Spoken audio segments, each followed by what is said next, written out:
Have you ever been sitting quietly in your favorite chair, maybe having your morning coffee or watching the birds outside, and suddenly a thought pops into your head that just lingers? It might be something you said yesterday that you wish you hadn't, a worry about a doctor's appointment coming up, or just a feeling that something isn't quite right. And before you know it, that one little thought has stolen your peace. You're not even present in your own living room anymore. You're off in your mind, replaying an argument from 10 years ago or worrying about a future that hasn't even happened yet. If that sounds familiar, you are not alone. One of the biggest challenges we face as we get older isn't just the physical stuff, like stiff joints or lower energy. It's the mental chatter. It's the constant noise in our heads that can make us feel tired, anxious, and frankly, a little drained. We spend so much time trying to manage our blood pressure, our cholesterol, and our exercise routine, but we often forget to manage the one thing that influences all of those, our thoughts. Today, I want to take you on a journey beyond thoughts. I want to help you discover that you are not your thoughts. You are the one who hears them. And when you realize that, a whole new level of freedom and peace opens up. This isn't about forcing yourself to be positive all the time, or pretending problems don't exist. That's exhausting, and it doesn't work. This is about learning a gentle, practical skill to step out of the storm of your mind and find solid ground.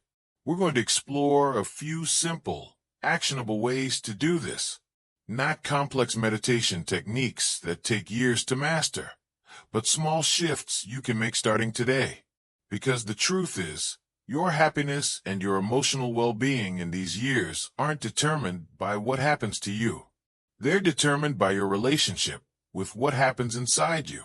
So, let's start with the first step in going beyond thoughts. And that first step is simply learning to notice them without getting hooked. You see, most of us live our lives as if every thought that comes into our head is a command we have to follow. A thought says, "You're lonely," and suddenly we feel sad. A thought says, "You can't do that anymore," and our bodies feel weak. But here's the secret. A thought is just a cloud passing through the sky of your mind. It's not the sky itself. The sky remains clear and vast, no matter how many clouds drift by. So, how do you practice this? I want you to imagine a busy road. You're standing safely on the sidewalk, just watching the cars go by. Those cars are your thoughts. Some are red sports cars, fast and loud, like an angry thought.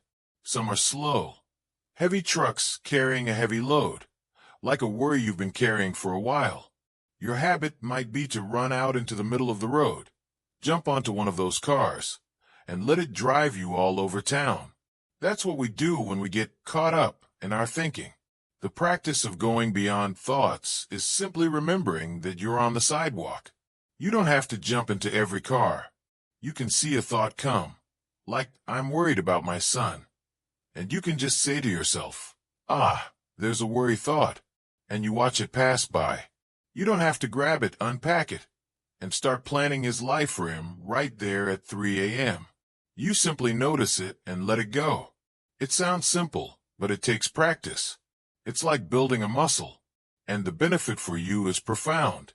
You stop being a victim to your own mental habits. You regain your peace of mind, not by changing your life, but by changing how you relate to it.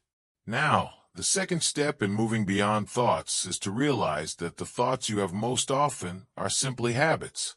They aren't truths. They're just neural pathways in your brain that have become well-worn paths. Think of it like a field of tall grass. If you walk the same path through that field every single day, eventually it becomes a clear, easy trail. That's your brain. If you've spent years thinking, "I'm not as sharp as I used to be," that path is like a superhighway. It's easy for your mind to go there. But here's the empowering part.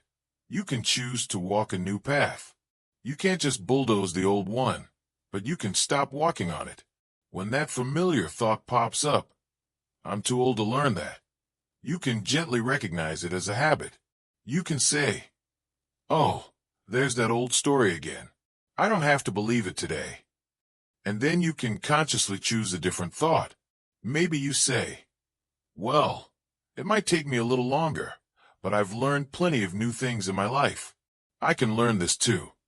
This isn't about toxic positivity, where you ignore real challenges. It's about choosing a perspective that serves you. The benefit here is massive. By breaking the habit of negative self-talk, you directly impact your physical health. Studies have shown that chronic stress and negative thinking increase inflammation in the body and can actually shorten your lifespan. So, when you stop running down that old thought path, you're not just protecting your emotional well-being. You're protecting your heart, your immune system, and your energy levels. You're choosing a path that leads to a longer, healthier life simply by being kinder and more flexible in your own mind.